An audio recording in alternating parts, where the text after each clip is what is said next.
BBC Urdu کے programme سے Arabian میں خوش آمدید۔ ہمارے لندن اسٹوڈیو سے میں ہوں شفیع نقی جامعی۔ امریکی صدر اوباما کا سعودی عرب کا دورہ مکمل ہوا۔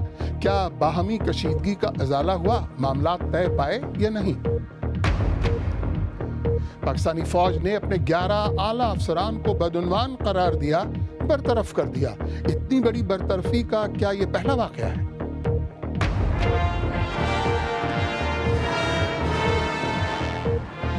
ملکہ برطانیہ 90 سال کی ہو گئیں۔ تاج برطانیہ کے معاملات میں تو ان کا رول سمجھ میں آتا ہے، سیاست میں ان کا رول کیا ہے؟ امریکی صدر براک اوباما نے سعودی عرب کا اپنا 2 روزہ دورہ مکمل کر لیا۔ ویسے تو دونوں ملکوں کے تعلقات میں مختلف علاقائی معاملات باہمی کشیدگی کا سبب ہیں، لیکن گزشتہ کچھ عرصے میں تلخی میں مزید اضافہ ہوا ہے۔ باور کیا جاتا ہے کہ امریکہ میں 9/11 کے حملوں کے تناظر میں مجوزہ قانون سازی، شدید سعودی ناراضی اور مشرق وسطیٰ میں بڑھتا ہوا ایرانی اثر و رسوخ اس دورے کا محور رہا۔ تفصیل کے ساتھ کاشف قمر۔ امریکہ اور سعودی عرب کو روایتی طور پر قریبی حلیف تصور کیا جاتا ہے، اور عموماً جب امریکی صدور ریاض کا دورہ کرتے ہیں تو پس منظر میں مشترکہ مفادات اور مشترکہ موقف کار فرما رہتا ہے۔ لیکن بطور صدر امریکہ براک اوباما کے غالباً اس آخری دورے میں صورتحال قطعی مختلف ہے۔ صدر اوباما کی آمد سے کچھ ہی روز پہلے یہ سعودی انتباہ ذرائع ابلاغ کی زینت بنا کہ اگر کانگریس نے 9/11 پر نئی قانون سازی کی تو سعودی عرب وہاں اپنی کھربوں ڈالر کی سرمایہ کاری ختم کر دے گا۔ لیکن سعودی امریکی کشیدگی کا صرف یہی ایک سبب نہیں ہے۔ 3 برس پہلے شام میں صدر بشار الاسد کے خلاف فضائی قوت استعمال کرنے سے انکار کے بعد دونوں ملکوں کے تعلقات میں کشیدگی میں تیزی سے اضافہ ہوا۔ امریکہ یمن میں سعودی فوجی مداخلت سے بھی کچھ زیادہ خوش نہیں ہے۔ سعودی عرب میں انسانی حقوق کی صورتحال بھی امریکی تشویش کا باعث بتائی جاتی ہے، جبکہ کانگریس میں 9/11 پر مجوزہ قانون سازی بھی دونوں ملکوں کے تعلقات میں خرابی مزید بڑھانے کا باعث بنی ہے۔ لیکن ان دونوں روایتی قریبی حلیفوں کے درمیان اختلاف کا سب سے بڑا موضوع خطے میں بڑھتا ہوا ایرانی اثر و رسوخ اور ایران کے ساتھ حالیہ جوہری معاہدہ ہے۔ مشرق وسطیٰ کے تقریباً تمام سنی عرب ملک اس معاملے پر مشترکہ تشویش رکھتے ہیں اور ایران کے ساتھ بڑھتی ہوئی امریکی قربت سے بھی خائف ہیں۔ لیکن ان تمام اختلافات کے باوجود یہ بھی حقیقت ہے کہ امریکہ اور سعودی عرب کو ایک دوسرے کی ضرورت بھی ہے، اور دونوں ملک ایک دوسرے کے ساتھ شام، یمن اور ایران پر ایک ممکنہ مشترکہ لائحہ عمل اپنانے کے لیے کوشاں بھی رہتے ہیں۔ Kashif Qamar, BBC news. امریکہ اور سعودی عرب کے تعلقات پر مزید بات کرنے کے لیے اس وقت اسٹوڈیو میں ہمارے ساتھ موجود ہیں مشرق وسطیٰ کے امور کے ماہر طارق سلیمان، اور واشنگٹن سے براہ راست موجود ہیں ہمارے نامہ نگار برجیش اپادھیائے۔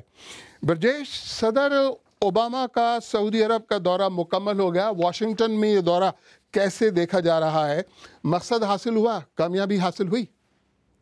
دیکھیں، ابھی شفیع صاحب اب سے کچھ ہی منٹوں پہلے صدر اوباما نے ایک پریس کانفرنس کی ہے، اور اس میں ان کی بھی یہی کوشش تھی دکھانے کی کہ جو آپسی کشیدگی کی بات ہو رہی ہے، حالات ویسے نہیں ہیں۔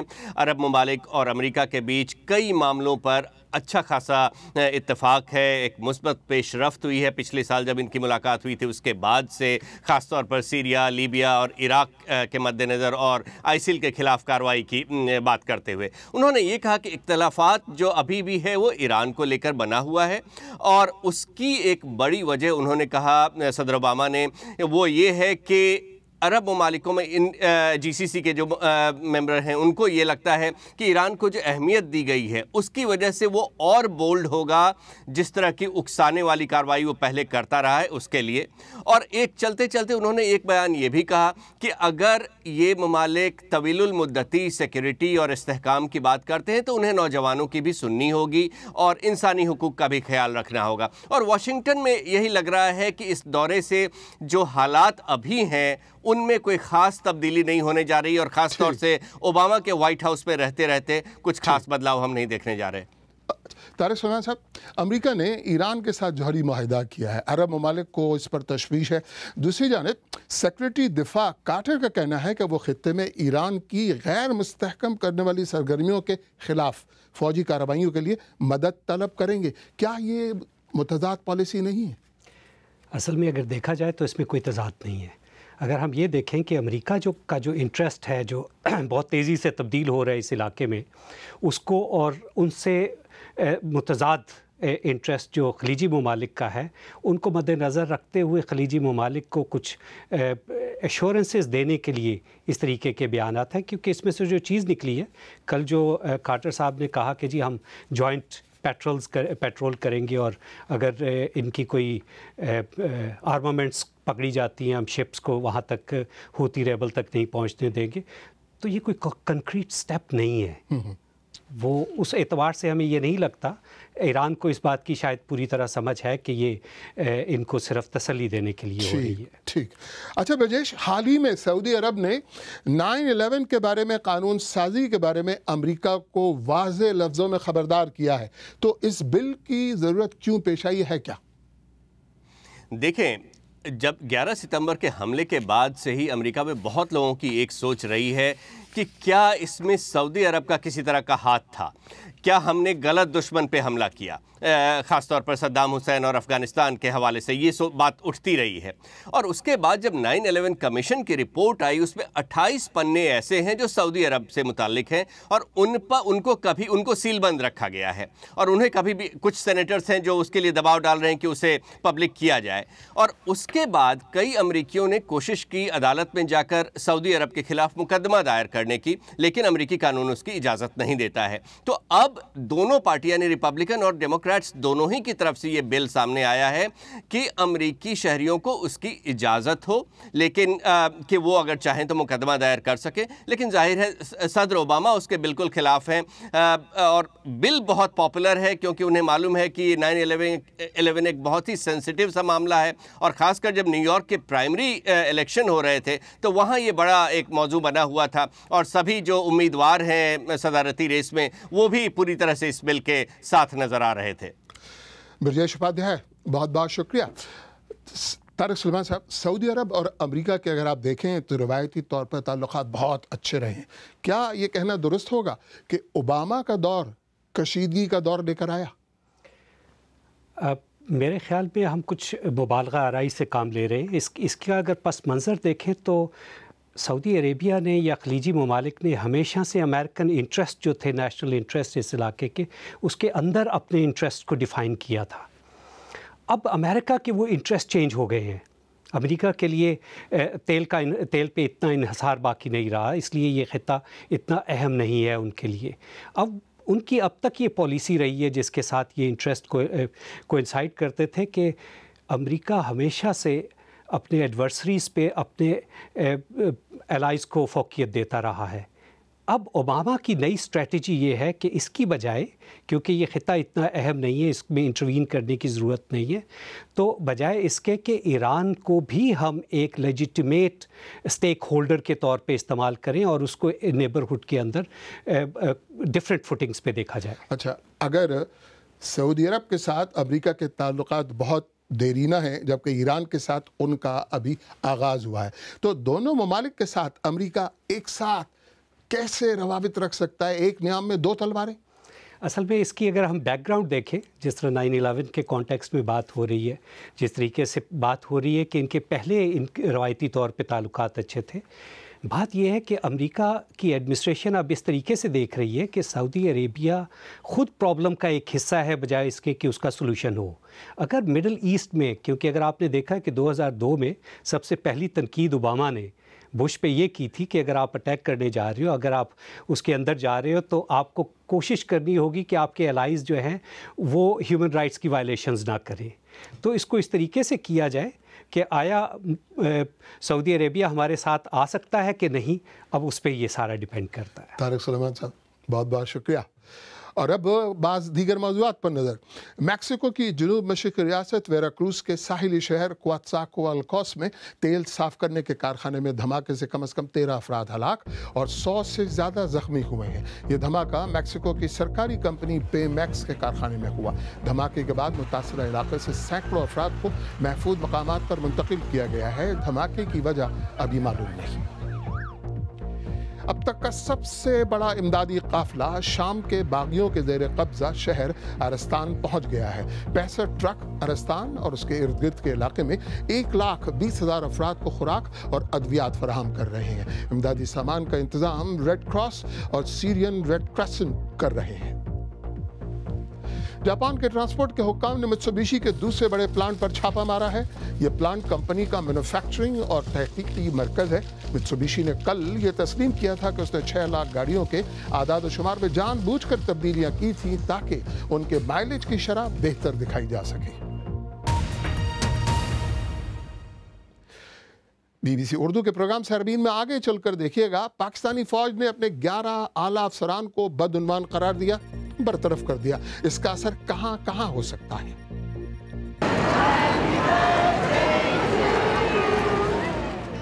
اور ملکہ برطانیہ 90 برس کی ہوئی، ان کی زندگی کا محور رہا کیا ہے؟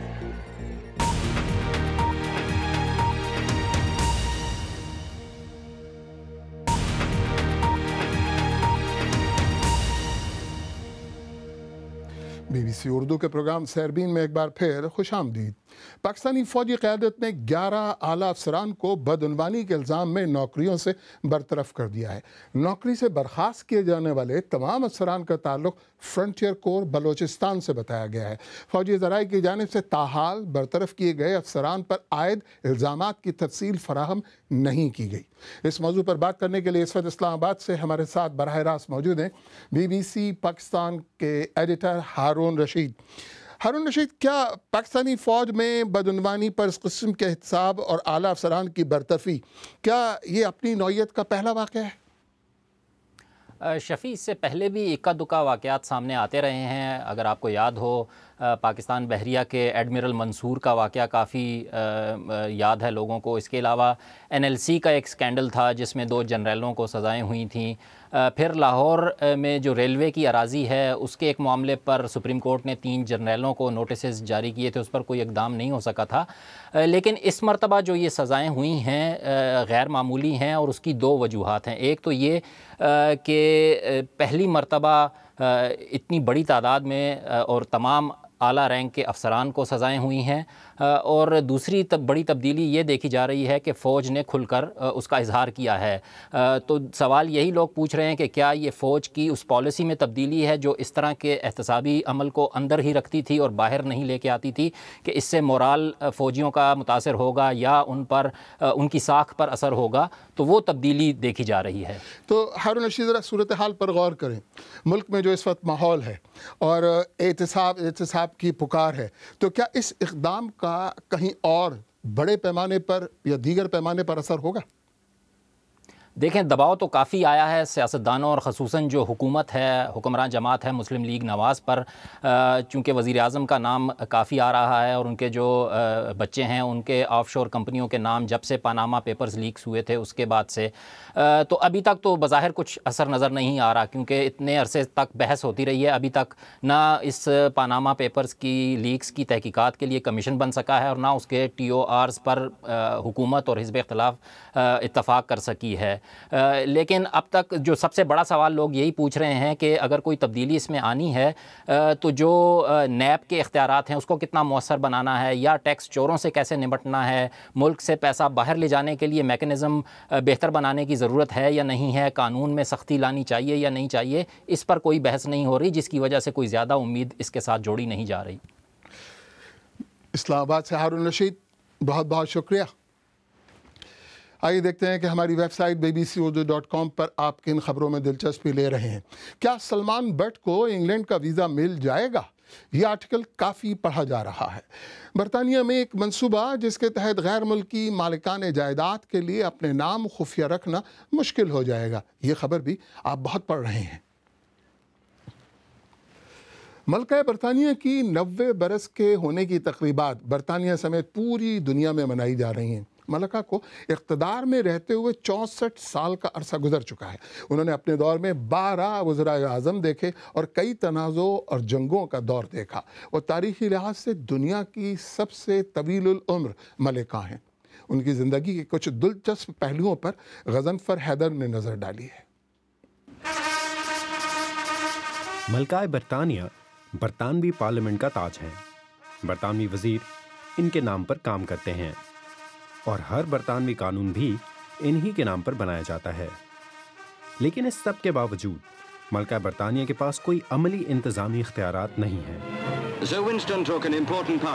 سابق وزیر اعظم ونسٹن چرچل کے آنے کے بعد ہفتہ وار ملاقاتوں کا سلسلہ شروع ہوا. لیکن ان ملاقاتوں میں کیا کہا یا سنا جاتا ہے اس کے بارے میں صرف سوچا جا سکتا ہے. زیادہ تفصیل باہر نہیں آتی. مشورے، حوصلہ افزائی اور آگاہی، یہ ملکہ کی وہ آئینی ذمہ داریاں ہیں جنہیں وہ اس مسند پر بیٹھ کر پورا کرتی ہیں. 1960 میں مشرقی اور مغربی جرمنی کے درمیان مفاہمت کا عمل بڑھانے کے لیے انہوں نے وہاں کا دورہ کیا. 1970 میں وہ جاپان گئیں اور حالیہ برسوں میں شمالی آئرلینڈ. لیکن ان کی سب سے زیادہ توجہ کا مرکز رہے ہیں دولت مشترکہ کے ممالک. اس عمل میں انہیں کئی ناگزیر مصافوں کا سامنا بھی کرنا پڑا. لیکن دوسری طرف اس عمل نے انہیں نسلی عصبیت کے خلاف آواز اٹھانے والوں کے ساتھ قریبی تعلقات بنانے میں بھی مدد دی. دولت مشترکہ کے کچھ ملکوں میں اب بھی ان کا عہدہ سربراہ مملکت کا ہے، جیسا کہ جمیکا. لیکن ایسا کب تک رہے گا؟ The people of Jamaica love the Queen, but prime ministers before and including Jamaica کے لوگ ملکہ سے بہت محبت کرتے ہیں، لیکن میں اور مجھ سے پہلے آنے والے وزرائے اعظم نے ملکہ کے جمیکا کی سربراہ مملکت ہونے یا نہ ہونے کے سوالوں کا سامنا کیا ہے، اور ان کے دور کا اختتام دور نہیں، آج نہیں تو کل ایسا ہو جائے گا. now sooner than ever. انہیں جو چیز متحرک کرتی ہے وہ ہے برطانوی عوام کی خدمت. ایک ملکہ کی حیثیت سے ان کے لیے یہ سب سے اہم چیز ہے، اور یہ صرف اسی صورت میں جاری رہ سکتی ہے کہ اگر ان کے بعد آنے والا بھی اس ذمہ داری کو اتنی ہی سنجیدگی سے لے. لیکن کیا ان کے بعد آنے والے بھی اس کام کو اتنی ہی سنجیدگی سے لیں گے؟ اس کے لیے ہمیں انتظار کرنا پڑے گا. Ghazanfar Haider, BBC news. ملکہ برطانیہ 90 سال کی ہوئیں، 12 وزرائے اعظم اور اس کے علاوہ کئی جنگیں اور کئی کرائسس دیکھے. اگر آپ چاہیں تو مجھ سے اور ہماری ٹیم کے دیگر ساتھیوں سے ٹویٹر پہ بھی رابطہ کر سکتے ہیں. میرا ٹویٹر ہینڈل ہے @شفیع_نقی_جامعی. اس کے ساتھ ہی سیربین تو اختتام کو پہنچا، لیکن حسب معمول پروگرام میں پیش ہونے والے موضوعات پر اگر آپ اپنے خیالات کا اظہار کرنا چاہیں تو فیس بک، ٹویٹر حاضر ہے. آپ ہمارے ہینڈل @BBC اردو کے ذریعے بھی ہم سے رابطہ کر سکتے ہیں. تو مجھے پوری ٹیم سمیت اجازت دیجیے. خدا حافظ.